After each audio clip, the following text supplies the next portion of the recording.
अब मैं निवेदन करना चाहूँगा माननीय AK सिंह जी से, जो कि मुंबई से ख़ास तौर पर इस कार्यक्रम में शामिल होने के लिए आए हैं। प्लीज़ 2 मिनट के लिए वो अपनी हाज़िरी लगाएंगे। माननीय AK सिंह जी।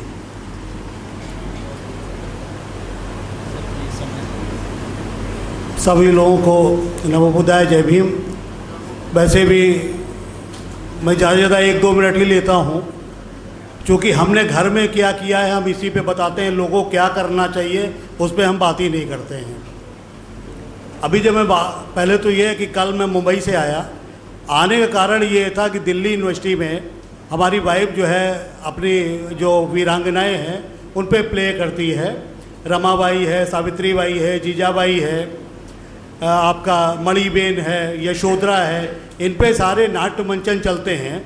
और मतलब ये सोचते हैं कि हम लोधी जात कैसे बांधें, हम कुर्मी कैसे बांधें, हम यादव कैसे बांधें। तो हम वैसे अपने प्रोग्राम डिजाइन करते हैं कि अगर हमें यादवों को समझाना है तो हम ललई सिंह यादव पे प्रोग्राम करेंगे।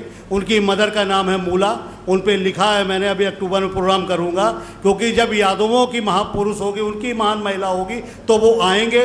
बाद में जो है आप अपना भी उनको जो है चटा दीजिए, क्योंकि पहले तो ये हमने अच्छे डॉक्टर तो बना लिए, मरीज नहीं आ रहा है। मरीज नहीं आ रहा है तो डॉक्टर क्या करेगा? डॉक्टर खाली बैठा हुआ है। तो हम यहाँ आए थे दिल्ली यूनिवर्सिटी में, वाइफ का प्ले लगा था, क्या नाम है, सावित्री बाई फुले।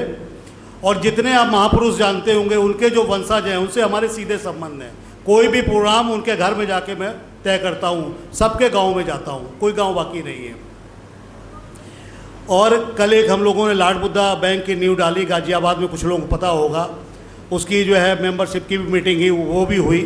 आज ये हमारे मित्र हैं, छोटे भाई की तरह है ये अशोक भाई, इनके यहाँ रुके हुए थे। आज दोपहर में बाबा साहब के पोते भीमराव आए हुए हैं, उनका अंबेडकर भवन में प्रोग्राम लगा हुआ है। अभी मुझे उधर जाना था। शाम को राजेंद्र पाल गौतम ने खाने बुला रखा था। मैंने आप लोगों की वजह से मैंने ये वो दोनों प्रोग्राम अभी हाल मैसेज डाला, कैंसिल कर दिया, क्योंकि हमें नए लोगों में पहले जाना है। अशोक भाई से कहा, हमने कहा ये मेरी वजह से लेट हो गए, वो हम माफ़ी चाहेंगे। ये आधा घंटे पहले आ जाते, हमारी वजह से लेट हुए कि हम डिसाइड नहीं कर पा रहे थे उधर जाएँ कि हम इधर जाएँ। अभी जब हम बाहर से आ रहे थे तो यही था कि लोग घर नहीं समझा पाते हैं। एक जज की बात हो रही कि अगर हमारा जज हो तो उसे हमारी चीज़ें रखनी चाहिए।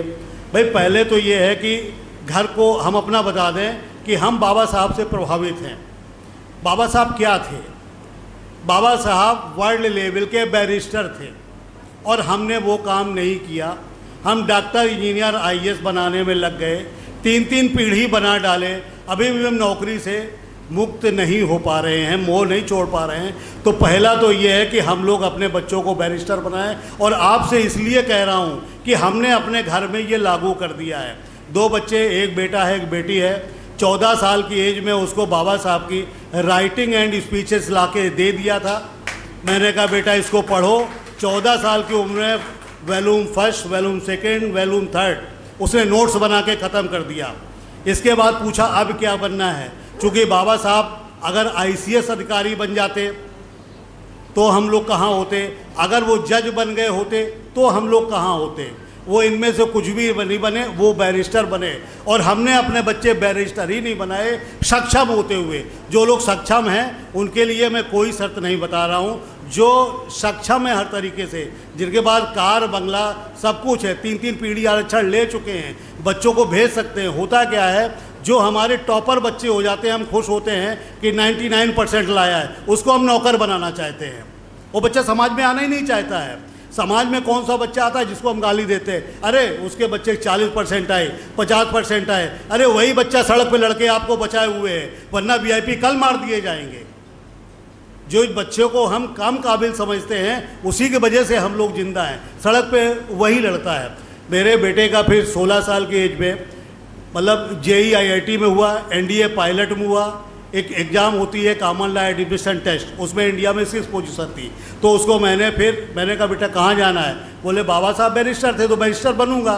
इसके बाद बंगलौर भेजा, जो इंडिया का टॉप कॉलेज है। हम उस लेवल के नहीं थे, हमें पता भी नहीं था, केवल बाबा साहब की नकल करके। बेटा जो है 21 साल की उम्र वहाँ से बैरिस्टर होके और वो ला करके आ गया। अभी 2 साल हो गया है, हाई कोर्ट में बैठा दिया कि बाबा साहब ने यहीं से जो है अपनी प्रैक्टिस शुरू की थी। उस रेस्टोरेंट में ले गया जहाँ बाबा साहब बैठ के नाश्ता करते थे। मैंने कहा देख ले बेटा ये, और उसी अंबेडकर भवन में उसकी 2 जमानत लगती हैं।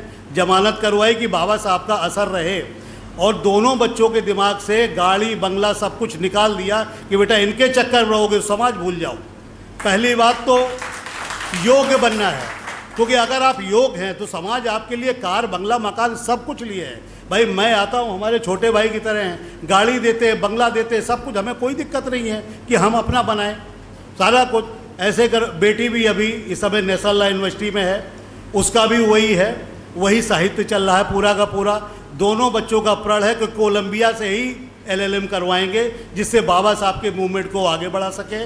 तो वाइफ महान वीरांगनाओं के मंचन करती है, और ये मतलब मेरे घर में 4 मेंबर हैं।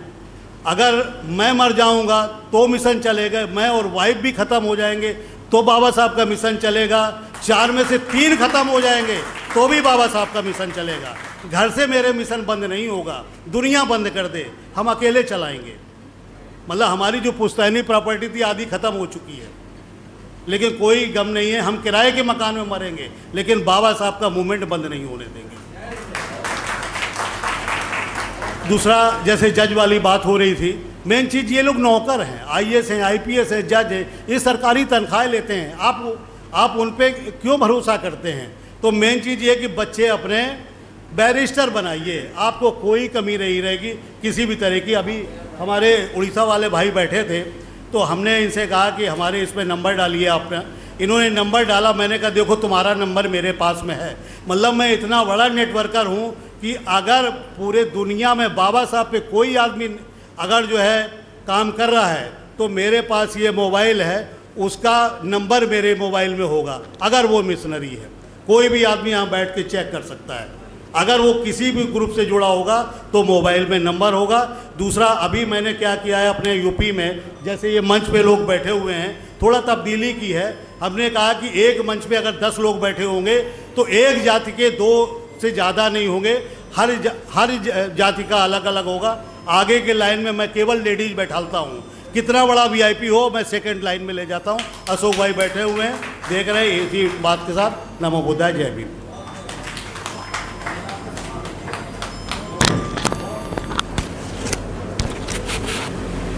ये थे माननीय AK सिंह जी मुंबई से, जिन्होंने अपने विचार रखे। साथियों, कोलंबिया यूनिवर्सिटी की सर बात कर रहे थे। बाबा साहब डॉक्टर अम्बेडकर के एक प्रोफेसर हुए हैं कोलंबिया यूनिवर्सिटी से। वो लिखते हैं बाबा साहब के बारे में कि भी आपके हाथ, डॉक्टर अम्बेडकर जो है वो इंग्लिश के एक ताकतवर मास्टर हैं, और अगर आपके हाथ डॉक्टर अम्बेडकर की कोई भी किताब लगे तो उसे ज़रूर पढ़िए। उसको पढ़ने के बाद आपको पता चलेगा कि भी अम्बेडकर अपनी लहू लेखनी से किस प्रकार रूढ़िवादी हिंदुओं को हाफते हुए पागल बना देते हैं। और मैं इसमें एक बात और एडिशन करना चाहूँगा, जैसे कि राइटिंग एंड स्पीचेस की सर ने बात की है ना जी, सबसे जो पहला वॉल्यूम है उसमें एक बाबा साहब की किताब आती है, एनिहिलेशन ऑफ कास्ट, जाति पाति का बीज नाश। हमें किताबें जो है ज़रूर पढ़नी चाहिए, तभी हमारा समाज आगे प्रगति कर पाएगा। फ़ोटो के आगे मस्तक होना एक सत्कार व्यक्त करने का तरीका अलग है, उनके विचारों पे चलना ये सत्कार व्यक्त करने का तरीका एक अलग है। तकरीबन 12-15 साल पहले जब मैं यूपी में आया था, एक गांव में मीटिंग वगैरह चली, मैंने उनसे पूछा भी एनिहिलेशन ऑफ कास्ट किन किन लोगों ने पढ़ी है, तो कोई हाथ नहीं उठा। तकरीबन इस प्रोग्राम के लिए भी जब हम प्रचार प्रसार कर रहे थे, कुछ साथियों से उस समय भी मैंने चर्चा की तो एनिहिलेशन ऑफ कास्ट किसी ने नहीं पढ़ी। जबकि एनिहिलेशन ऑफ कास्ट जो है वो इतनी महत्वपूर्ण किताब है, उसका भारत की नहीं बल्कि विदेशों की कई भाषा में अनुवाद हुआ है। सो बाबा साहब के जो बुक्स है वो ज़रूर पढ़िए। अब मैं आगे निवेदन करना चाहूँगा माननीय अशोक कुमार गौतम जी से, जो PCI से है, वरिष्ठ कोषाधिकारी गौतम बुद्ध नगर उत्तर प्रदेश से, कि प्लीज़ वो मंच पर आएँ और अपना विचारों द्वारा हमारा मार्गदर्शन करें। उम्मीद है कि भी वो अपने विचार 10 से 15 मिनट के बीच भी समाप्त कर देंगे। बहुत बहुत धन्यवाद। महामानव तथागत बुद्ध के चरणों में नमन करते हुए, बहुजन समाज में जन्मे तमाम महापुरुषों को सादर वंदन एवं नमन करते हुए, आज इस सभागार में परम श्रद्धेय बंदे जी को बंदनामी करते हुए, मंचासीन समस्त हमारे अतिथिगण और समता सैनिक दल के पदाधिकारी, इस सभागार में उपस्थित समस्त प्रबुद्धजन, आज का जो विषय है निस्संदेह बहुत ही कठिन विषय है कि बाबा साहब ने जो समता सैनिक दल की स्थापना की, उन्होंने और भी दलों की स्थापना की। समता सैनिक दल की स्थापना करने के उपरांत उन्होंने सोचा था कि किस तरीके से हमारा मूवमेंट आगे जाएगा। क्षेत्र चाहे कोई भी हो, सामाजिक क्षेत्र हो, आर्थिक क्षेत्र हो, राजनीतिक क्षेत्र हो, धार्मिक क्षेत्र हो, चूँकि समय की सीमा संचालक महोदय ने पहले ही बांधी है, तो मैं आज का जो सब्जेक्ट है बेसिकली कि देश की मौजूदा समस्याओं का अम्बेडकरी दृष्टिकोण से समाधान और समता सैनिक दल की उसमें क्या भूमिका हो सकती है। तो अगर हम लोग विषय पर बात करें तो सबसे पहले हमको ये पता होना चाहिए कि देश में समस्याएं क्या हैं, वर्तमान परिवेश में कौन सी समस्याएं हमारे सामने हमारे मार्ग को अवरुद्ध कर रही हैं, मार्ग को रोक रही हैं या उस पर स्टॉप का पॉइंट अंकित कर रही हैं। उन समस्याओं के प्रति हमको सबसे पहले रूबरू होने की ज़रूरत है, और तब चाहे वो समता सैनिक दल हो या हमारे बहुजन समाज के जितने भी मूवमेंट्स हैं, जितने भी संगठन हैं, मैं केवल और केवल समता सैनिक दल की ही बात नहीं करूंगा यहाँ पर।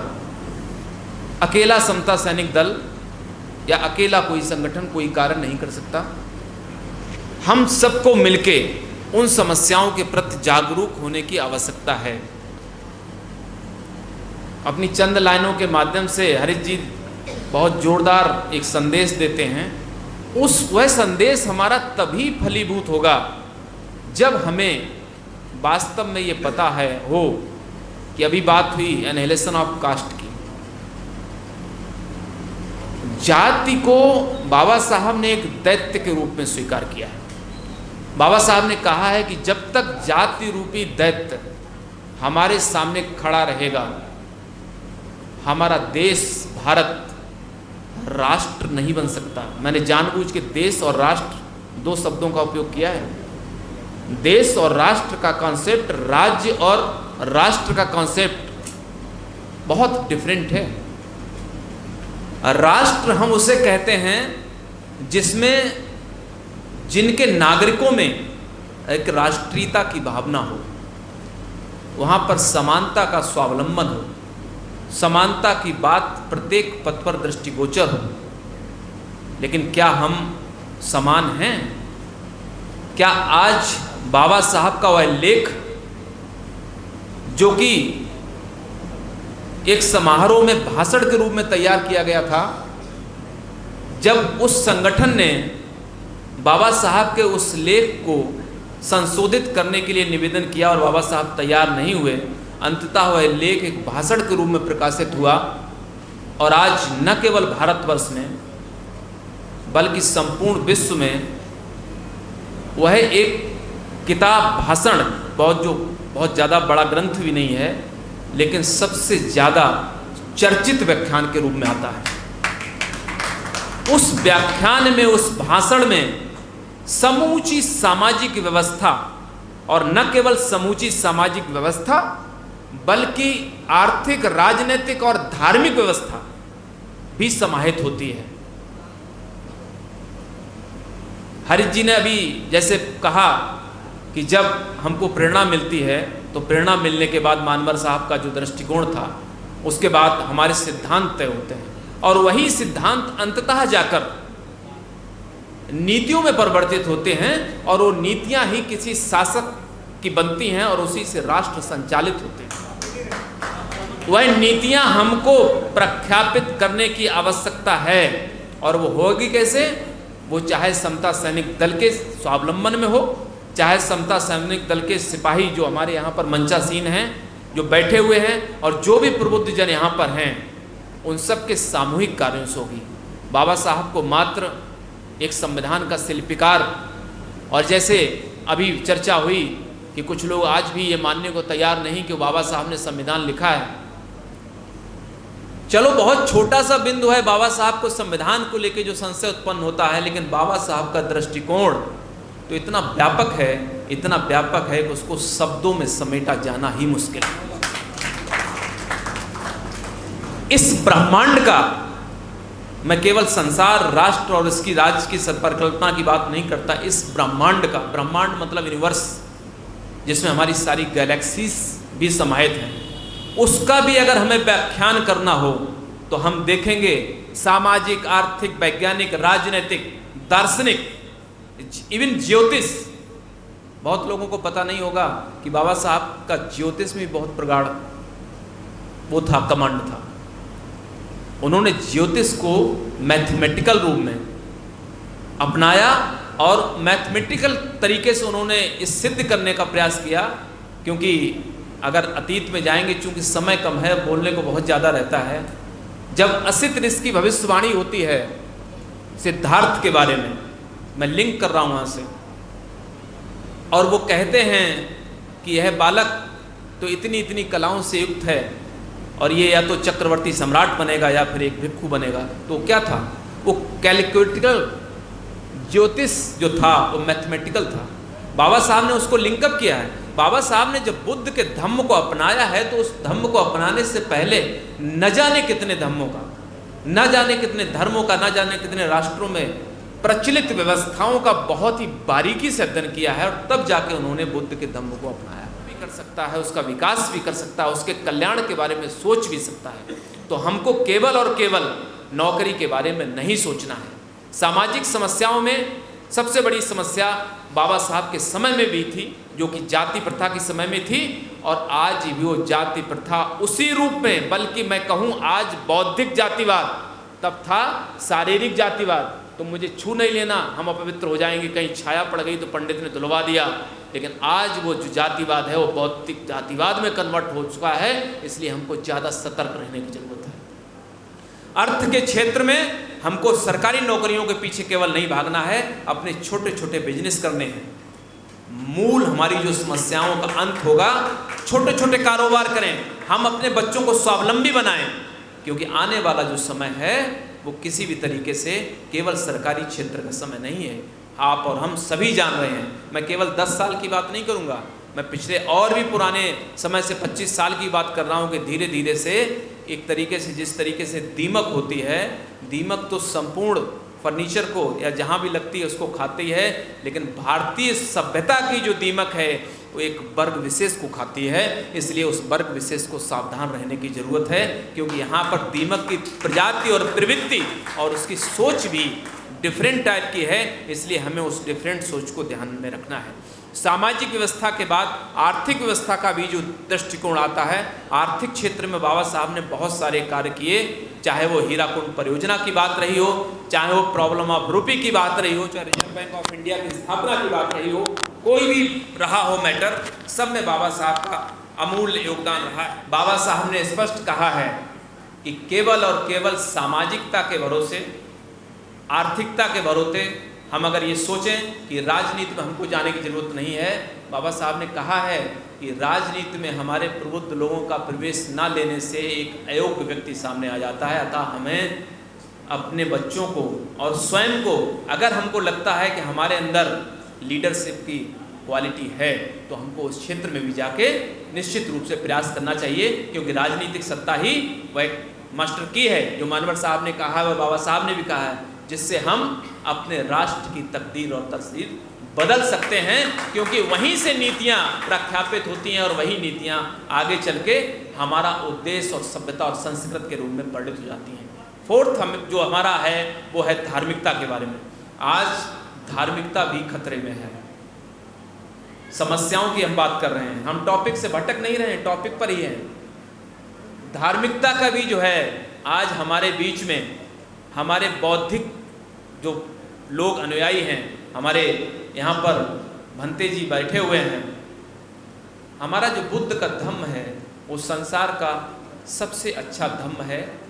हमने धम्म रूप वर्ड को प्रयोग किया है। धर्म और धम्म में बहुत सारी विभेद है, क्योंकि हमारा जो धम्म है वो नैतिकता की बात करता है, करुणा की बात करता है, प्रज्ञा की बात करता है, मैत्री की बात करता है, एक सामाजिक समरसता की बात करता है। वहीं धर्म जो है वो विभेद की बात करता है, वो वर्गवाद की बात करता है, जातिवाद की बात करता है। इसलिए हमारे धम्म से वो कोरिलेट नहीं हो सकता है।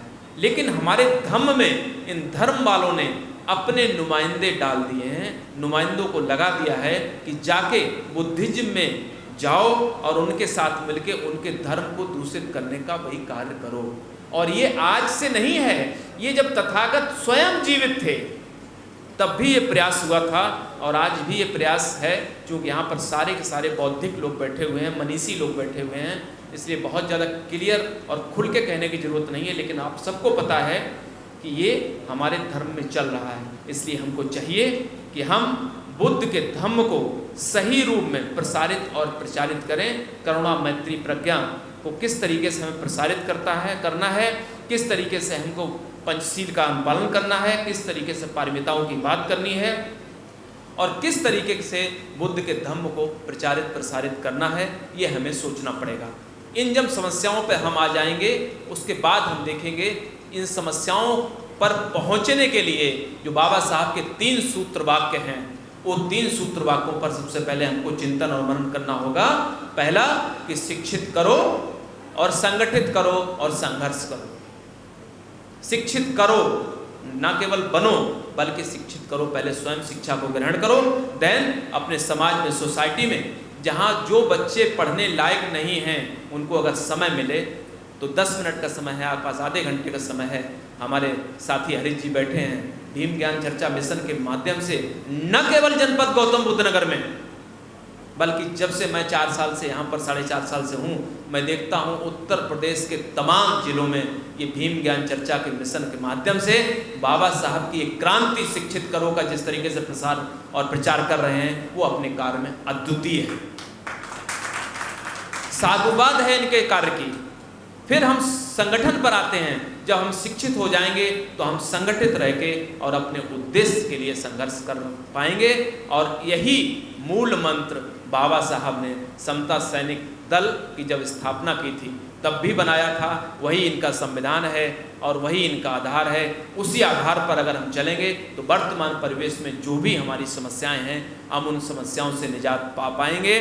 चाहे सरकार कोई भी हो, सरकार चाहे हमको कितना भी प्रताड़ित करने की कोशिश करे, कोई भी व्यक्ति हमें प्रताड़ित करने की कोशिश करे, लेकिन अगर हम बाबा साहब की दी गई शिक्षाओं से रूबरू होते रहेंगे और केवल पूजा पाठ में विश्वास नहीं रखेंगे और बाबा साहब को केवल अपनाएंगे ही नहीं बल्कि उनके सिद्धांतों पर चिंतन और मनन करते हुए अनवरत गतिशील रहेंगे तो आने वाले समय में हमें मुकाम से तो कोई रोक नहीं पाएगा और हमारा जीवन और हमारा भारत बौद्धमय होने से कोई रोक नहीं पाएगा। इन्हीं बातों के साथ सभी को मैत्रीपूर्ण नमो बुद्धाय, जय भीम।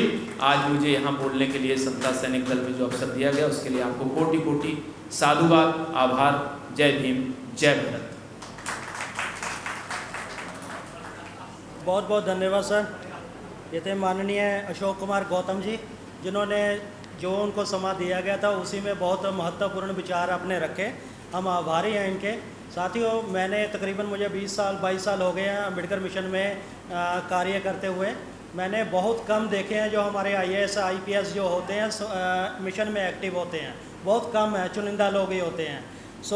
जैसे सर हैं, मान लीजिए अशोक कुमार गौतम जी, ऐसे जो हमारा समाज है, अगर जो बाकी के भी IAS IPS है हमारे समाज के, वो भी समाज की चिंता के प्रति सचेत होते हुए अगर फील्ड में निकलेंगे तो ज़रूर बहुत जल्दी जो है बाबा साहब का जो हमने रास्ता चुना है उसके मंजिल पर हम बहुत जल्दी पहुंच पाएंगे। सर का मैं बहुत बहुत आभार व्यक्त करता हूं। अब आगे मैं निवेदन करना चाहूँगा माननीय भीष्मपाल सिंह जी से, जो कि केंद्रीय कार्यकारिणी के सदस्य हैं ऑल इंडिया समता सैनिक दल के गाजियाबाद से, कि प्लीज़ वो मंच पर आएँ और 10 मिनट में प्लीज़ वो अपनी बातों द्वारा हमारा मार्गदर्शन करने की कृपालता करें। माननीय भीष्मपाल सिंह जी।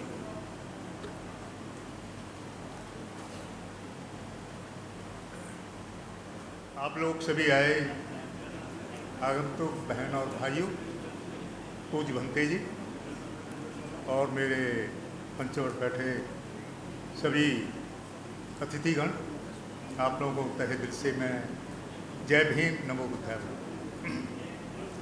बंधुओं, मेरी भी उम्र हो गई, करीब 35 साल की होगी, 35 साल की तो होगी मेरी उम्र। तो मैंने देखा इस उम्र तक, अब तक न हम बाबा साहब को ये समझ पाए कि बाबा साहब को हम के बाबा साहब कैसे कहें, बाबा साहब हम कैसे कहें बाबा साहब को, या बाबा साहब का मिशन हमारे लिए नहीं था, या हम बाबा साहब के मिशन के लिए नहीं थे। अफसोस है इस बात का कि आज हम लोग गुणगाते हुए बाबा साहब, हमारे बाबा साहब, हमारे बाबा साहब, हमारा संविधान, हमारा संविधान, लेकिन न हम बाबा साहब के बन पाए, न समाज के बन पाए, न संविधान के भी बना पाए, न अपने को सुरक्षित रख पाए, न समाज को सुरक्षित रख पाए। आखिर क्या कारण क्या है कि हम इतने गफलत में क्यों हैं? क्या हम लोगों को आज़ादी ज़्यादा मिल गई इसलिए हम लोग गफलत में हैं? हमें आज बताएं कि आप लोग आत्मरक्षा के लिए, हमारे साहब ने कहा, बड़ा अच्छा लगा, हम लोगों ने क्या किया है? ऐसे कोई कैंडिडेट हैं जिन्होंने अपना लाइसेंस हो किसी के पास, हाथ उठाए, एक दो आदमी के साथ बैठ जाओ, एक दो आदमी के सिवाय लाइसेंस शायद किसी के पास होगा। क्या इनके पास ज़्यादा प्रॉपर्टी है? क्या इनके पास ज़्यादा प्रॉपर्टी है? क्यों? समाज को हमें देखना है। एक हमारे वकील मिले थे, उन्होंने कहा था मुझे कोई नहीं, मेरे पास अत्याचार कोई नहीं करता, मैं सबल हूँ, मैं हूँ। अरे तुम तो सबल हो, तुम्हारा समाज क्या है?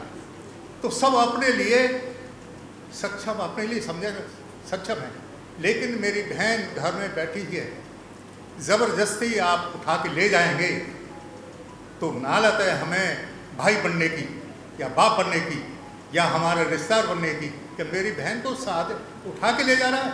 क्यों? अब तक हम लोगों ने यही किया है क्या? यही संगठन हमने मजबूत किया है? हम लोगों ने अपने को लाठी चलाना नहीं सीखा। हमारे ऑल इंडिया समता सैन्य दल के अंदर आपको सबल बनाएगा, इरादेदार बनाएगा, मजबूत बनाएगा, हौसलेदार बनाएगा आपको। आप आइए तो देखिए तो इसमें क्या चीज़ है। जो वर्दी पहन लेता है एक बार, उसके अंदर एक अनक पैदा हो जाती है कि मैं भी एक फोर्स का जवान हूँ। ट्रेनिंग सेंटर बना हुआ है चिचोली में, शायद कभी आप गए होंगे, देखा होगा, ऊंचे पर खड़ा हुआ है चिचोली में। तो ये ट्रेनिंग सेंटर है। हमने बड़ी प्रयास किया कि जिस तरह से RSS का गढ़ है, इसी तरह से हम लोग भी सभी इकट्ठे होकर हम लोग एक यूनिट बनाए, मजबूत बनाए कि हमारी तरफ कोई उंगली से न देखे। अरे हम, मेरी बहन बैठी हुई है, हम तो ये तो नहीं कहते कि भाई सब फूलन देवी बन जाओ, लेकिन एक बनी थी फूलन देवी जिसने नाम पैदा कर दिया, अनपढ़ थी, देश की थी, विदेशों से खबर आती थी इसकी। अरे वो भी तो बुद्धिजीवी थी है। आज सदियों से अत्याचार हो रहे हैं, हमारे हाथ छोड़ने देना, भागे रहे हैं, एक को मारते 10 भागते। तो बंधुओं, ऐसे हम लोगों को बनने से कोई फायदा नहीं, ऐसे इंसान कहलाने से लायक हम लोग नहीं हैं और न रहेंगे। तो बाबा साहब हम लोग कैसे, बाबा साहब की अनक क्या आप लोगों ने दिल में जगाई? हमने बाबा साहब को देखा है आगरे के अंदर 18 मार्च 1956 को, कि जब उनका शरीर जीर्ण शीर्ण था और दोनों तरफ से पकड़ के उनको स्टेशन पर लाए थे। उनकी क्या जरूरत थी उनको चिल्लाने की आपके पीछे? लेकिन आज उसका निष्कर्ष क्या निकल रहा है? हम लोगों की चर्बी जमा होती ही बढ़ती जा रही है, बिल्ले बने बढ़ाते जा रहे हैं हम लोग। लेकिन आज मोबाइल भी देखा है, 25,000 का, 30,000 का ऐसे ले रहे हैं। लेकिन कोई लाइसेंस लेने के लिए क्या फार्म भरा है किसी ने कि नहीं हम हैं इस मोहल्ले के राखवी वाले, हम लोग रक्षा करेंगे? क्या किसी ने सोचा इस बात का? हमें ये खाली जय भीम से हमारा निस्तार नहीं होगा। भगवान बुद्ध के टाइम पर भी जो हमारी पंचशील है, उसके अंदर भी हमें नसीहत सिखाती है, पाणातिपाता वेरमणि सिक्खापदा समाधि, कि मैं प्राणी हिंसा से व्रत रहने की शिक्षा करूँगा। मैं प्राणी हिंसा से व्रत रहने की शिक्षा, मैं प्राणी को नहीं मारूंगा, लेकिन मुझे कोई घर में मारेगा तब भाई उसके लिए तो इंतजाम करना है नहीं, उसके लिए इंतजाम करना नहीं करना।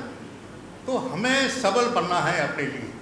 अरे फावड़ी चलाना सिखा लो, गति चलाना सिखा लो, दराती चलाना सिखा लो, और भी हथियार हैं घर में बहुत पड़े हुए हैं, उन्हें चलाना सीख लो कम ना। तो ये ऐसे गुजारा नहीं होगा। हम लोग करने, आप लोग आइए ऑल इंडिया समता सैनिक दल के अंदर, कि वहाँ पर आपको हर चीज़ की सिखलाई दी जाएगी। मैं तो आह्वान करता हूँ अपने फोर्स वाले जवानों को कि जो भी रिटायर है, अरे समाज की सेवा तो करिए, कम से कम अपने लोगों को बंदूक से निशाना लगाना तो सिखा जाइए, हैं, लाठी चलाना तो सिखाइए, और भी गत्ता है पता नहीं क्या है ये चीज़ मतलब सिखा के आप लोग जाइए, तो समाज भी सबल होगा। सबल वो होता है कि जो मजबूत है उसके पीछे भी कोई दूसरा आंख नहीं मिला सकता। जो पहले से निर्मल है, मजबूत पड़ा हुआ है, तो उसे मारने में देर नहीं लगती। आज दलितों पर, शोषितों पर अत्याचार होता क्यों है? क्यों? उनके अंदर अपना ज़मीर मर चुका है। उस ज़मीर को जगाने के लिए समता सैनिक दल के अंदर आज आपसे कोई पैसा नहीं लिया जाएगा। आप आएंगे और आपको हर तरह की वहाँ पर कोई पैसा, वैसे आपको किसी तरह की परेशानी नहीं होगी, लेकिन आप कुछ सीख कर जाएंगे। मेरे तो आह्वान है इस बात का कि आप लोगों के भाई हैं, भतीजे हैं, भाई हैं, सब लोग आइए, जो फोर्स में हैं, आप लोगों को हर चीज़ के लिए सेवा ली जाएगी और समाज को एक नई दिशा दीजिए। बुद्ध धर्म से करते करते बहुत हो गया, हमारे कीड़े बहुत ज़्यादा लग गए। हम बताएं आपको, भगवान बुद्ध धर्म के अंदर, एक मिनट, धर्म के अंदर भी ऐसे ऐसे विषैले कीड़े बढ़ गए। हमारे IPS IAS और भी हैं। माँ बाप को कभी 1000 का नोट नहीं दिया होगा, लेकिन जो हमारे कीड़े हैं साथ में, उनके लिए नोटों पे नोट 10,000, 20,000, 25,000 ऐसे ही पकड़ा देते हैं। अरे ये तो देखिए कि ये पैसा हम लोग साफ करा ले, अखात डाल लें। बुद्ध धर्म के अंदर यहाँ पर इतनी प्रतिमा निकली, किसी बौद्ध भिक्षु ने कोई संघर्ष नहीं किया, कोई आंदोलन नहीं किया, किसी ने कोई आवाज़ भी नहीं उठाया। और वहाँ पर क्या है, क्या बड़े लोगों के पास जाते हैं, पैसा लिया, एक तरफ हो जाते हैं। बंधुओं, अच्छे दुश्मन को पहचानो, हमारा दुश्मन कौन है और दोस्त कौन है। जो हमारा सदियों से दुश्मन है, क्या आज हम उसके साथ रहम करेंगे? मुश्किल है, बताया आपको। वो रहम नहीं करेगा, हम रहम करें क्यों? ये आप लोगों को ऑल इंडिया समता सैनिक दल के अंदर आप लोगों को सिखलाई दी जाएगी। और मेरे जैसे और भी लोग हैं, आएंगे और आह्वान करते हैं कि आइए, हम लोग सिखाएंगे, उनको लाठी चलाना सिखाएंगे और भाला चलाना सिखाएंगे, तलवार चलाना सिखाएंगे, हर चीज़ सिखाएंगे। आप लोग आइए। तो इन्हीं शब्दों के साथ जय हिंद।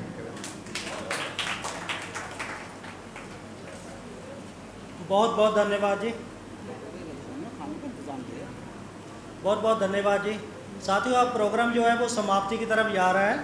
अब आगे जो है अध्यक्ष भाषण होगा, उसके बाद जो आभार व्यक्त किया जाएगा और उसके बाद जो प्रोग्राम की समाप्ति, जैसे हमारे चेयरमैन साहब बताएंगे, वो प्रोग्राम की समाप्ति होगी। फिर हम सभी जो है भोजन ग्रहण करेंगे। सभी साथियों के लिए भोजन का प्रबंध किया गया है। ज़्यादा से ज़्यादा 15 या 20 मिनट तक प्रोग्राम अपना थोड़ा और चलेगा। हम आपके बहुत आभारी हैं। आपने ऐसी गर्मी के बीच भी यहाँ पर जो है अनुशासन बनाए रखा और पूरी तरह से जो हमारे वक्तागण थे उनके आपने विचार सुने। तो मैं अब ज़्यादा समय ना लेता हुआ मैं निवेदन करना चाहूँगा माननीय डॉक्टर HR गोयल जी से, जो कि ऑल इंडिया समता सैनिक दल के चेयरमैन हैं। वो अध्यक्ष भाषण अपना रखेंगे, उसके बाद आभार व्यक्त होगा और उसके बाद जो भोजन है वो हम सब ग्रहण करेंगे। सो साथियों, अध्यक्ष भाषण के बाद जब हम आभार व्यक्त नहीं हो जाता, प्रोग्राम की समाप्ति नहीं होती, तो प्लीज़ आप कोऑपरेट कीजिए, अपनी अपनी सीटों पर रहिए। ज़्यादा समय नहीं, थोड़ा सा समय हम आपको और लेंगे। डॉक्टर HR गोयल जी।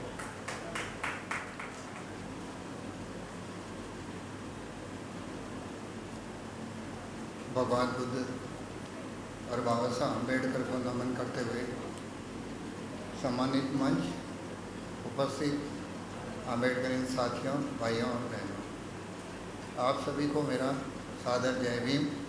मैं डॉक्टर HR गोयल, जोधपुर राजस्थान से मेडिकल डॉक्टर हूँ। 1980 से मैं इसमें दल में काम कर रहा हूँ।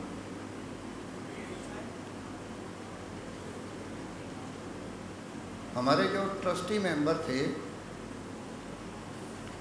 उनमें माननीय LR बाली साहब, उनको हमने आमंत्रित किया था कि अगर आप आएँ तो, चूँकि उनकी 93 साल की उम्र हो जाने के कारण वो आ नहीं पाए। उन्होंने जो मैसेज हमें भेजा है मैं उसको आपको पढ़ के अवगत करा रहा हूँ। LR बाली जी का संदेश। मेरे प्यारे साथियों, देश के वर्तमान हालात इस ओर इशारा करते हैं कि भारत में तर्कशील लोगों और रूढ़िवादियों में ऐसा टकराव हो सकता है कि जो रक्तपात का रूप भी धारण कर सकता है। ऐसे हालात में ऑल इंडिया समता सैनिक दल का महत्व और भी ज़्यादा हो जाता है। हम लोगों को ऑल इंडिया समता सैनिक दल की निम्नलिखित विशेषताएं पर बताना पड़ेगा। दल की स्थापना बाबा साहब भीमराव अंबेडकर ने की है। दल एक रजिस्टर्ड गैर राजनीतिक संगठन है जिसमें सरकारी अधिकारी व कर्मचारी सदस्य बन सकते हैं।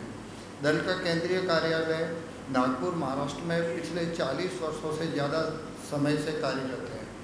दल का नागपुर से 20 किलोमीटर की दूरी पर प्रशिक्षण केंद्र है जो 3.5 एकड़ भूमि पर स्थित है। दल के पदाधिकारी लोकतंत्र से चुने जाते हैं। इस समय दल के chairman doctor HR Goyal Jodhpur Rajasthan से हैं। जनरल सेक्रेटरी अशोक शेमडे जो जबलपुर मध्य प्रदेश से हैं। दल का हिसाब ऑडिट नियमित करवाया जाता है। इस तरह की विशेषताएं अंबेडकरी मिशन के नाम पर कार्य शायद ही किसी और संगठन में देखने को नहीं मिलती है। दल अंबेडकरी विचारधारा पर आधारित एक सिद्धांतिक संगठन है जो मानसिक, नैतिक और शारीरिक शिक्षा प्रदान करता है। बाबा साहब ने कहा था, मैं समता सैनिक दल की बहुत ज़रूरत महसूस करता हूँ।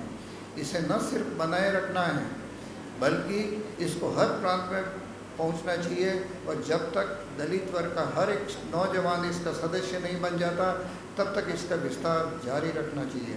दल के सदस्य बनकर इसे सहयोग और सहायता देकर मजबूत बनाना, देशभक्ति और मानवता की सेवा करना है।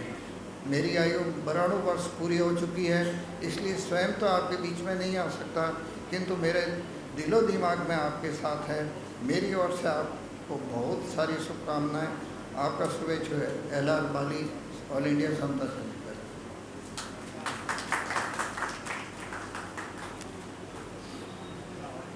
तो 1978 में हमारा ये दल जो शुरू हुआ वापस ऑल इंडिया समता सैनिक दल से 1980 से हम लोग जुड़े। हर 2 साल में इसका एक अधिवेशन होता है। अलग अलग प्रांतों में इसका अधिवेशन होता है और नियमित प्रशिक्षण होते हैं। दल का एम, ध्येय, उद्देश्य ये है ट्रेनर्स तैयार करने हैं। वो आके यूनिट में जाके ट्रेनिंग देते हैं। ट्रेनिंग अलग अलग टाइप के प्रशिक्षण हैं। जैसे पहला प्रशिक्षण हमने 85 में आयोजित किया था जिसमें शारीरिक शिक्षा सेल्फ डिफेंस के नाम से था और पहला प्रशिक्षण भीष्मपाल सिंह जी थे उसमें और हमारे सुप्रीम कोर्ट के भगवान दास जी, LR बाली साहब, सुरेंद्र ज्ञात, सोमा, सब लोग ऐसे जो लोग थे, ये लोगों ने काफ़ी अच्छी ट्रेनिंग, फिर नियमित ट्रेनिंग चली और ट्रेनिंग चल रही है। हम कोई धन से या उससे ही कोई नहीं है। हमारे पास अच्छे ट्रेनर जो देश को गति दे सकते हैं, हमारे अच्छे युवा पैदा कर सकते हैं, उनका चिंतन पैदा कर सकते हैं। तो देश में एक ट्रेनिंग सेंटर की बाबा साहब की 1945 में एक परिकल्पना थी कि वहाँ पे नागपुर में एक दल का प्रशिक्षण सेंटर हो जहाँ पे अच्छे ट्रेनर और जो जाके समाज में एक जागृति और जो उनकी आवश्यकताएं हैं और जो कुरीतियाँ हैं, जो स्वास्थ्य से संबंधित है और कोई लीगल एस्पेक्ट है, फाइनेंशियल एस्पेक्ट है, तो डिफरेंट इश्यूज़ पे वहाँ ट्रेनिंग आयोजित की जाती है। तो एक परिकल्पना थी, उस परिकल्पना को एग्जीक्यूट करने के लिए, उसको क्रियान्वयन करने के लिए ट्रेनिंग सेंटर बनाया। जो ट्रेनिंग सेंटर पहला हमने बनाया था, क्योंकि वहाँ पे टाकल घाट करके था, तो वहाँ पे हमारा जब ट्रेनिंग सेंटर चलता था वो डिफेंस एरिया में आ जाने के कारण हमें गवर्नमेंट ने दूसरा अलॉट किया। वो ज़मीन हमारे एक दल के कार्यकर्ता ने दी थी। अब उसकी जगह हमें चिचोली में ये ज़मीन मिली है। चिचोली में 3.5 बीघा ज़मीन है हमारी प्रशिक्षण के, वहाँ प्रशिक्षण हॉल बने हुए हैं।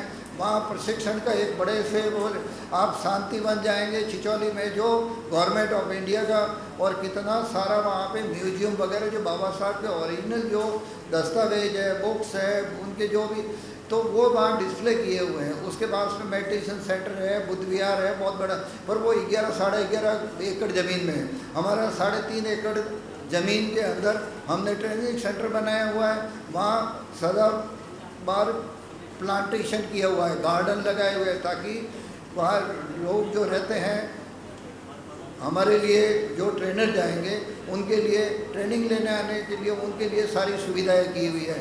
काफ़ी सारे मेल फीमेल के टॉयलेट्स की सुविधा की हुई है। उसके साथ ही कई सारी चीज़ें हैं, जैसे कुएँ की है, आरओ का पानी है, वहाँ ये सारी प्रबंधन की हुई है। तो डिफरेंट टाइप की हमने वो वहाँ पे सुविधा की हुई है। तो ट्रेनर्स की अगर कोई ट्रेनिंग की अच्छी वहाँ जो सिस्टम है वो हमें वहाँ आवश्यकता है कि अगर वो ट्रेनिंग देने आते हैं, फंड्स की हमें ज़रूरत होती है कि हमें 4 दीवारी अभी चल रही है वहाँ पे बाउंड्री 3.5 बीघा ज़मीन पे, और हमें और भी वो कंस्ट्रक्शन के तो फंड्स की या जो भी इसमें जुड़ने की, तो लोग जो ज़्यादा से ज़्यादा जुड़ने, तो हमने आप ये जो चयन किया हमारे उत्तरी भारत के जो नरेश खोकर जी हैं, वो यहाँ देख रहे हैं पूरे उत्तरी भारत। तो हमारे दिल्ली और यूपी में ये पहले विशमपाल जी देख रहे थे ये सारे चीज़ें, पर चूँकि युवा टीम की ज़रूरत थी, इसलिए हमने कहा कि सभी लोग चलते हैं, उन लोगों को वापस अवगत कराते हैं कि इस दल की ये भूमिका है। वहाँ ट्रेनिंग सेंटर बना हुआ है, लोग जो ज़्यादा से ज़्यादा जुड़ें। हमारे 3 प्रकार के मेंबरशिप है वहाँ पे, एक्टिव मेंबर, एसोसिएट मेंबर और जूनियर मेंबर, जो फॉर्म्स आपके बाहर अवेलेबल हैं। तो हम लोग क्या करते, जैसे अभी एक जयंती फिल्म आई थी, जयंती फिल्म में क्या मैसेज था, यही था कि वो जयंती बाबा साहब का नाम लेते हैं, पर वास्तव में जयंती है क्या है।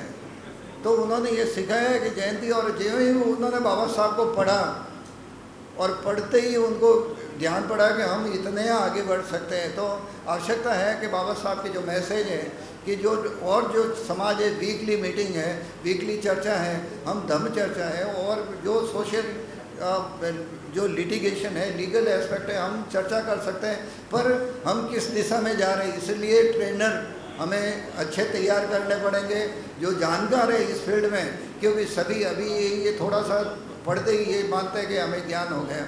हम लोगों ने जब आंदोलन शुरू किया था ये वॉल्यूम पब्लिश करने के लिए, एक ट्रक में भरे हुए नागपुर में खड़े हुए थे, हमारे दल के कार्यकर्ता गए, बहुत सारा एजिटेशन किया, तब जाके हमारे 22 वॉल्यूम पब्लिश हुए। उसमें भी जब 4था वॉल्यूम आया था, उसमें the riddles of Rama and Krishna पे हमारा बहुत बड़ा वहाँ पे हुआ था आंदोलन, काफ़ी लोगों को चोटें भी आई, फिर भी उसमें हमारा समझौता हुआ, उसमें एक नई नीचे लाइन लिख दी।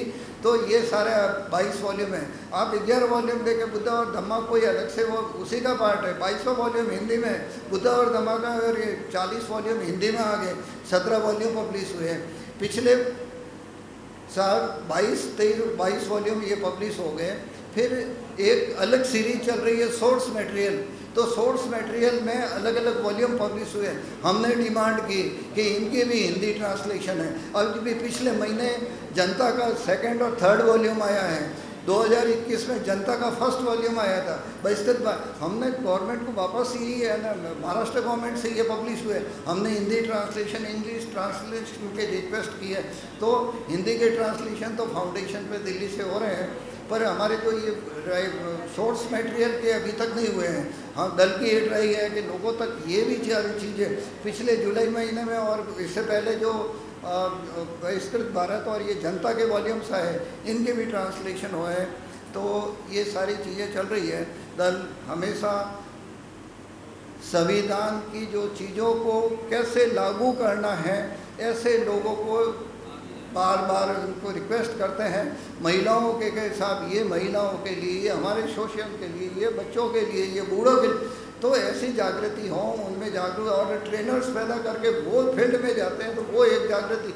और अब हर एक समाज में यहाँ बैठ के वीकली मीटिंग करें, ऐसे हॉल बने हुए हैं, वहाँ धम्म चर्चा करें, लीगल एस्पेक्ट की बात करें, कुरीतियों की बात करें, नशा मुक्ति की बात करें कि नशे में जो समाज जकड़ता जा रहा है, भले वो गुटखे के नाम पे, तंबाकू के नाम पे, शराब पे, सिर्फ यही कहने से नहीं कि साहब सूरा मेरे मज पमाद अट्ठाना वीरम, ऐसे ही नहीं, सिर्फ उसको हमें जो शिक्षाएं दी उसको लागू करने के साहब ये सारी चीज़ें हमें दी है। बाबा साहब ने हर जगह यानी इसका कोट किया है।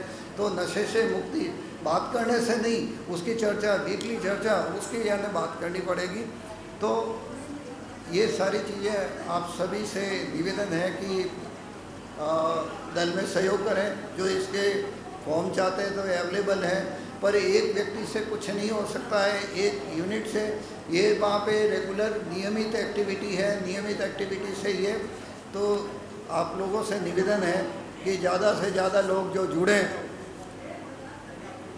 और इसमें सहयोग करें, सहयोग में मेंबर बन के दल की ताकत बने, हम खुद भी प्रोटेक्ट हों और हमारी आने वाली पीढ़ी भी प्रोटेक्ट हो, ऐसा प्रयास करें। आप लोग सब पधारें, सभी का धन्यवाद। और लास्ट में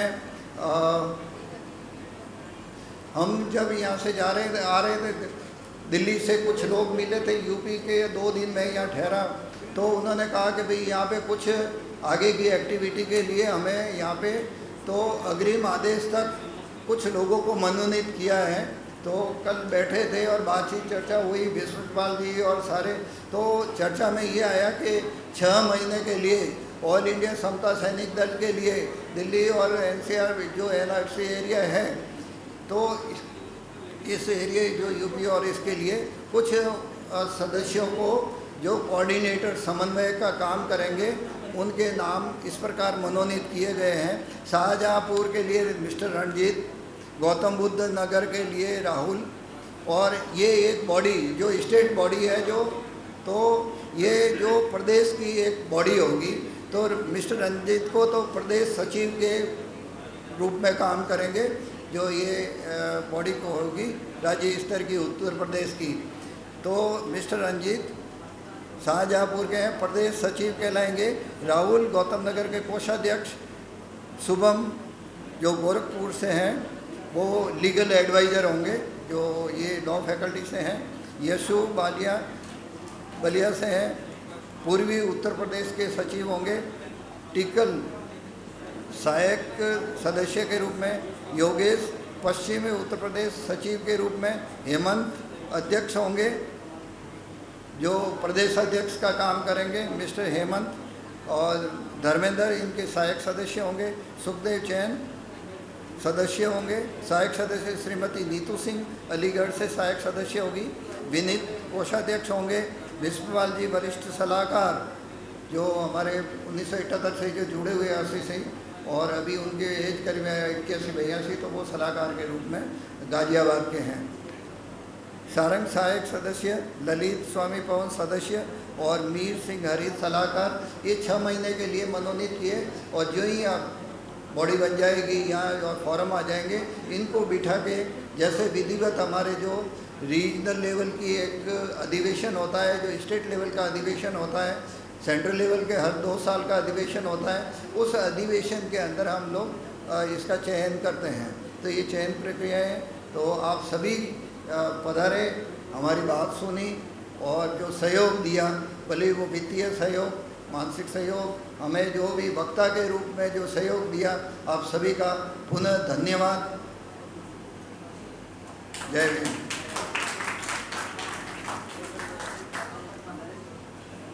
धन्यवाद जी।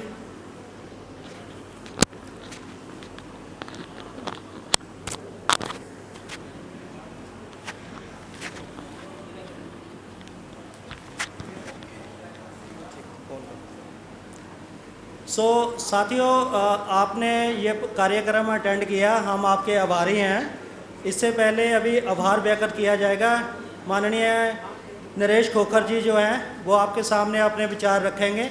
उसके बाद हम भोजन लेंगे प्रोग्राम की समाप्ति के उपरांत। लेकिन इससे पहले एक छोटा सा सम्मान समागम है।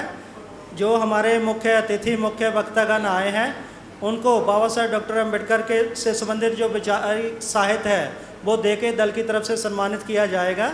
माननीय डॉक्टर HR गोयल जी जो चेयरमैन है वो उनका आभार व्यक्त करेंगे, उनको लिटरेचर वगैरह देकर।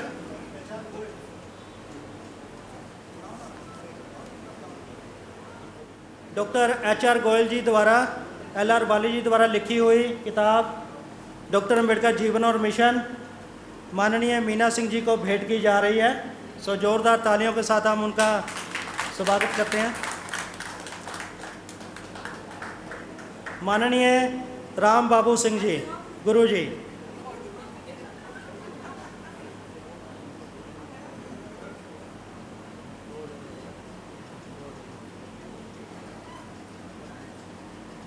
माननीय राम बाबू सिंह गुरु जी, बहुत बहुत धन्यवाद सर।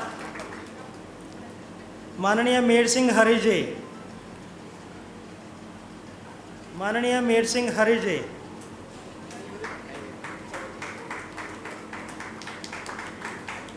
माननीय चंद्रभानु जी, माननीय चंद्रभानु जी,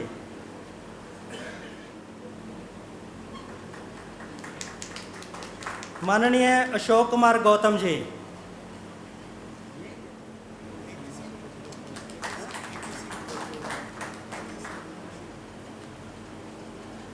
माननीय AK सिंह जी मुंबई से,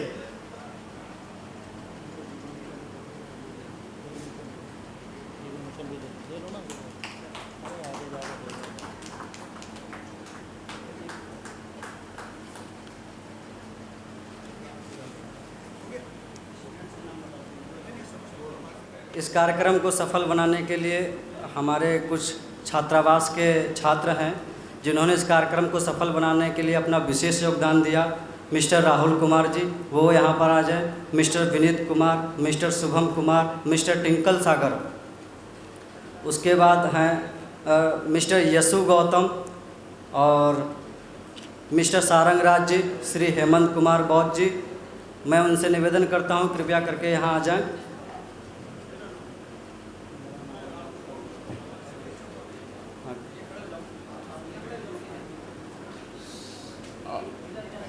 मिस्टर सत्य प्रकाश, यदि सत्य प्रकाश हों तो यहाँ आ जाएं। मिस्टर अंकित कुमार जो हमारे छात्रावास के एक छात्र हैं वो भी आ जाएं। मिस्टर अंकित कुमार,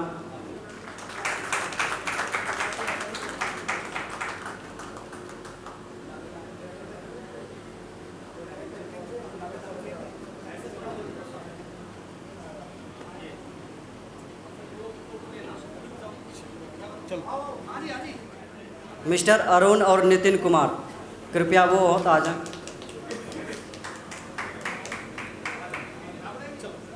और मैं सभी छात्रों से निवेदन करूंगा कि जो जो किताब मिलेंगे, अरुण कुमार, नितिन कुमार आ जाओ।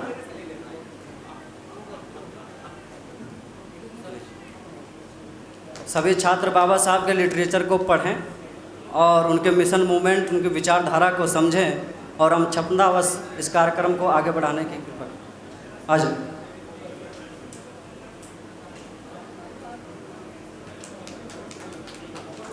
Thank you sir. का अपना समाप्ति की तरफ है। मैं निवेदन करना चाहूँगा माननीय नरेश खोखर जी से जो सचिव है उत्तरी भारत के ऑल इंडिया समता सैनी दल के, कि प्लीज़ वो मंच पर आए और सभी साथियों का आभार व्यक्त करें। माननीय नरेश खोखर जी। धन्यवाद सभी साथियों को। एक बार मैं आप सभी के नारों से मैं सभी का उपस्थित का धन्यवाद भी करना चाहूँगा। तो आप नारों से थोड़े से जो बैठे हुए हैं काफ़ी टाइम से उनकी सुस्ती भी दूर हो जाएगी। जय जय जय जय जय भीम, जय जय जय जय जय भीम, समता सैनिक दल, समता सैनिक दल। बहुत बहुत धन्यवाद करना चाहूँगा सभी आज ग्रेटर नोएडा में गौतम बुद्ध नगर में पहुँचे हमारे सभी साथियों का।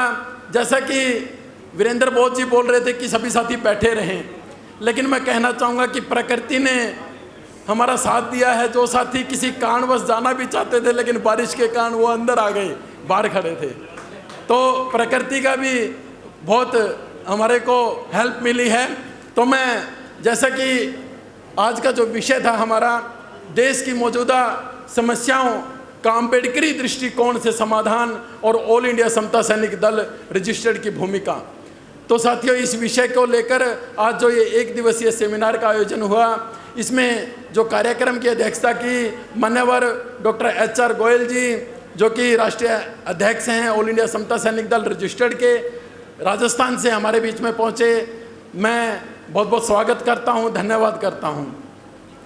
जो कार्यक्रम की प्रस्तावना है मान्यवर अशोक शेंडे जी, राष्ट्रीय महासचिव ऑल इंडिया समता सैनिक दल रजिस्टर्ड, जो कि मध्य प्रदेश जबलपुर से हमारे बीच में पहुंचे, उनका भी मैं बहुत बहुत धन्यवाद करता हूं। इनके साथ में हमारे प्रमुख अतिथि हैं माननीय RK देव, जनरल मैनेजर ग्रेटर नोएडा औद्योगिक विकास प्राधिकरण ग्रेटर नोएडा गौतम बुद्ध नगर। उनके साथ मान्यवर अशोक कुमार गौतम जी, PCS वरिष्ठ कोषाधिकारी गौतम बुद्ध नगर उत्तर प्रदेश। उनके साथ में डॉक्टर नीरज टंडन जी, प्रधानाचार्य पंचशील बालक इंटर कॉलेज नोएडा गौतम बुद्ध नगर। डॉक्टर चंद्र भानु भारत उड़ीसा से प्रोफेसर राजनीतिक शास्त्र गौतम बुद्ध विश्वविद्यालय ग्रेटर नोएडा गौतम बुद्ध नगर। हमारे मुख्य वक्तागण हैं हमारे ऑल इंडिया समता सैनिक दल के माननीय भीषमपाल सिंह जी, केंद्रीय कार्यकारिणी सदस्य ऑल इंडिया समता सैनिक दल, माननीय सतीश बोरकर जी, जो कि जम्मू कश्मीर से हमारे बीच में पहुंचे, संयोजक ऑल इंडिया समता सैनिक दल रजिस्टर्ड जम्मू कश्मीर, माननीय संदीप रंगा जी, अध्यक्ष ऑल इंडिया समता सैनिक दल रजिस्टर्ड हरियाणा इकाई, माननीय जसविंदर वरियाणा जी, अध्यक्ष ऑल इंडिया समता सैनिक दल पंजाब इकाई। उनके साथ में हमारे अतिथि वक्तागण के रूप में माननीय मीर सिंह हरीश जी, वरिष्ठ लेखा परीक्षक एवं राष्ट्रीय सलाहकार भीम ज्ञान चर्चा एसोसिएशन गौतम बुद्ध नगर, माननीय राम बाबू सिंह लेक्चरर, दिल्ली राजकीय विद्यालय एवं संयोजक लॉर्ड बुद्धा जन कल्याणकारी संघ दिल्ली, माननीय मीना कुमारी जी, मीना सिंह जी, अध्यक्ष माता रमाबाई महिला संघ कोंडली दिल्ली। और इनके साथ ही हमारे बीच में उपस्थित हुए दिल्ली से हमारे साथी हैं हरीश बोध जी गोंडा से, और हमारे हरियाणा से काफ़ी साथी जो बाहर जो काउंटर लगा हुआ जो सहयोग राशि के लिए हमारे रामेर भाई जी और रवि बैंस, सभी हरियाणा के साथी, मैं नाम नहीं लेना चाहूँगा। और मैं बहुत बहुत धन्यवाद करना चाहूँगा हमारे राजस्थान से आए हुए, हिमाचल प्रदेश से, उत्तर प्रदेश के साथियों का, और आपके गाज़ियाबाद से काफ़ी साथी आए हैं, उन सभी का भी मैं बहुत बहुत धन्यवाद करना चाहूँगा और जय भीम कहना चाहूँगा। इनके साथ ही हरियाणा यूनिट से काफ़ी साथी पहुँचे हैं, दिल्ली से भी काफ़ी साथी और भी आए हैं हमारे, और मुंबई से साथी भी हमारे 1 दिवसीय कार्यक्रम में पहुँचे हैं, तो मैं उनका भी बहुत बहुत स्वागत करता हूँ। तो साथियों, मैं धन्यवाद करता हूँ साउंड का, जिन्होंने हमें एक अच्छा साउंड दिया, और मैं धन्यवाद करना चाहता हूँ जो हाल की जो कमेटी है जिन्होंने हमारे को ये हाल कम दाम पे प्रोवाइड करवाया, मैं उनका भी धन्यवाद करता हूँ। और मैं धन्यवाद करता हूँ जो बाहर बारिश के अंदर भी जो बुक की स्टॉल, देखो किताबें बहुत ज़रूरी हैं।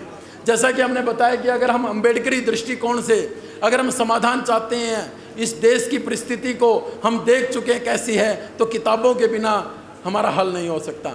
हमारे घर में 2 किताबें ज़रूर होनी चाहिए। देखिए, और तो सभी होनी चाहिए, बाबा साहब के सारे वॉल्यूम होने चाहिए, लेकिन फिर भी जो प्राथमिकता देता हूँ, मेरी नज़र में 2 किताबें होनी चाहिए।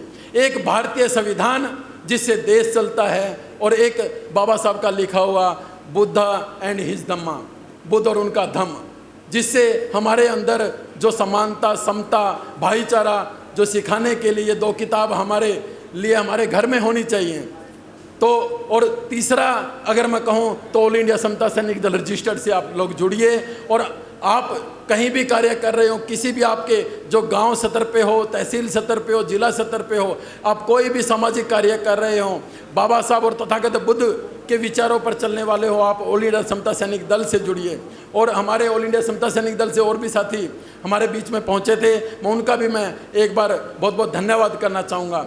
और हमारे पास में महाराष्ट्र, छत्तीसगढ़, राजस्थान, हरियाणा, पंजाब, उत्तर प्रदेश, सभी स्टेटों से और नॉर्थ जोन के सचिव होने के नाते मैं उनका धन्यवाद करना चाहता हूं, जिन्होंने हमारे को आर्थिक सहयोग दिया।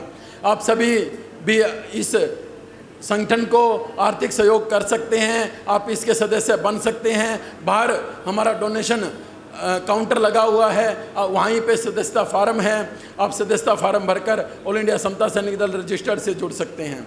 और बाहर जो किताबें इतनी बारिश के अंदर भी आपके लिए लगाई गई हैं, ये शायद किसी बुक डिपो पे आपको किताबें उपलब्ध नहीं होंगी। हमारे जलंधर से भी आए हुए हैं कि किताबों की स्टॉल लगाने के लिए। और जो मान्यवर LR बाली जी हैं, उनकी भीम पत्रिका है जो 1958 से रेगुलर चलती आ रही है। हमारे जो राष्ट्रीय महासचिव जी हैं, उन्होंने भी बताया था कि आप भीम पत्रिका के सदस्य बनिए और भीम पत्रिका आपके घर में पहुंचेगी बिना एडवर्टाइजमेंट के, बिना किसी विज्ञापन के। 1958 से रेगुलर प्रति माह वो निकलती आ रही है, वो किसी भी परिस्थिति में बाली साहब ने बंद नहीं होने दिए हैं। हम बाली साहब का बहुत बहुत धन्यवाद करते हैं, जिन्होंने भीम पत्रिका को जिंदा रखने का कार्य किया है। और इसके साथ ही आप सभी का पुनः एक बार फिर मैं स्वागत करता हूं, बहुत बहुत धन्यवाद करता हूं। और खाना थोड़ी देर में आप सभी के लिए भोजन की व्यवस्था है, आप सभी साथी बैठिए। अगर किसी को भी कोई भी क्वेश्चन करना है या कोई भी आपका सुझाव देना है, हमारे आदरणीय अध्यक्ष महोदय जी, महासचिव जी और भी सभी टीम के साथी यहाँ पर बैठे हैं, आप अपने सुझाव दे सकते हैं और उनसे आप विचार विमर्श कर सकते हैं। इसी के साथ बहुत बहुत धन्यवाद। जय भीम, जय भारत, जय जय जय जय जय भीम, जय भीम साथियों। माननीय नरेश कुमार खोखर जी, जिन्होंने आप सभी का आभार व्यक्त किया और अपने विचार आपके सामने रखे। साथियों, बाहर एंट्री के ऊपर रजिस्ट्रेशन के लिए रखा हुआ है शीट वगैरह। जिन साथियों ने अपनी रजिस्ट्रेशन करवा ली गई है वो अच्छी बात है, जिनकी नहीं हुई वो करवा सकते हैं बाहर।